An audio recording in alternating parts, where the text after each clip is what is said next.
Welcome back to the Next Human Lab. I'm Simon, here with Luna. Ever wonder why you can really want something, but it just doesn't happen no matter how hard you focus on it? That's the tension we're digging into today. I've seen that play out so often, Simon. People set their sights on a goal, visualize it, maybe even create vision boards, and then nothing shifts. We're demystifying the idea that you attract what you want. Instead, we're arguing it's about what you align with on the inside and out. So in this episode, here's what you can expect. We'll tackle the real reason desire alone doesn't work, unpack what true alignment looks like, dig into real-world leadership and relationships, and give you practical steps to start your own alignment audit. And by the end, you'll walk away knowing exactly why your patterns, not just your wishes, shape your reality. Let's dive in. So when people hear attract what you want, it almost invites passivity. Like, if you just hope or visualize enough, the universe will deliver. Exactly. It's like thinking your couch is a magnet for opportunity as long as you sit there and wish hard enough. But life, honestly, responds to the patterns you repeat. What stands out to me is how patterns, whether it's how we react emotionally or the choices we make day to day, are what the world responds to, not our wish lists. That's the heart of it. If your patterns match your goal, things start moving. If not, you just end up spinning your wheels, wondering why nothing changes despite wanting it so badly.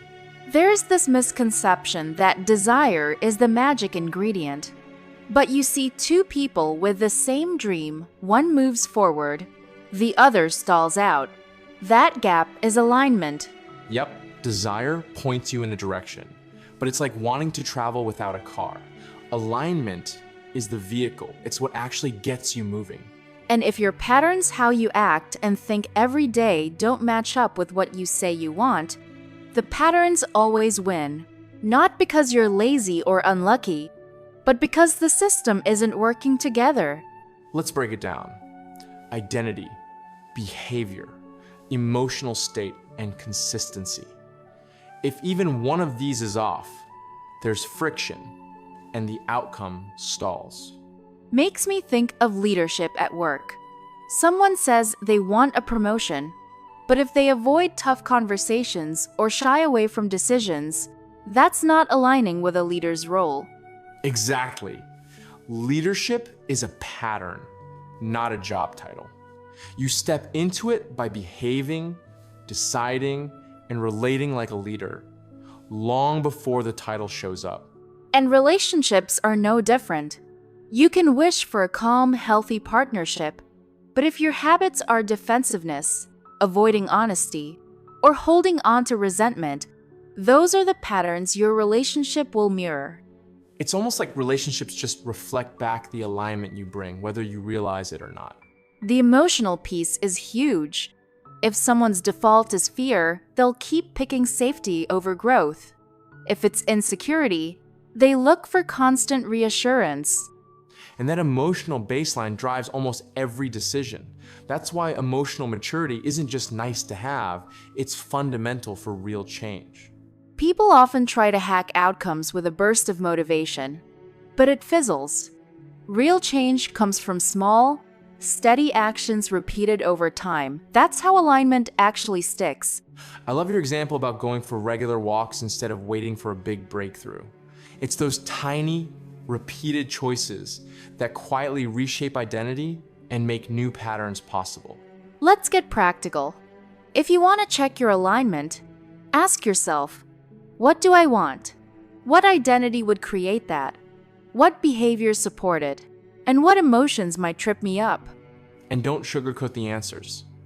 The more honest you are, the easier it is to spot where your system's out of sync, and that's the first step to shifting it. It's so tempting to blame outside obstacles, but most friction is internal. And the hopeful part?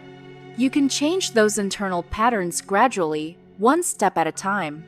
That's something people often overlook. Most barriers are built from the inside out, which means they're totally possible to shift if you're willing to do the work.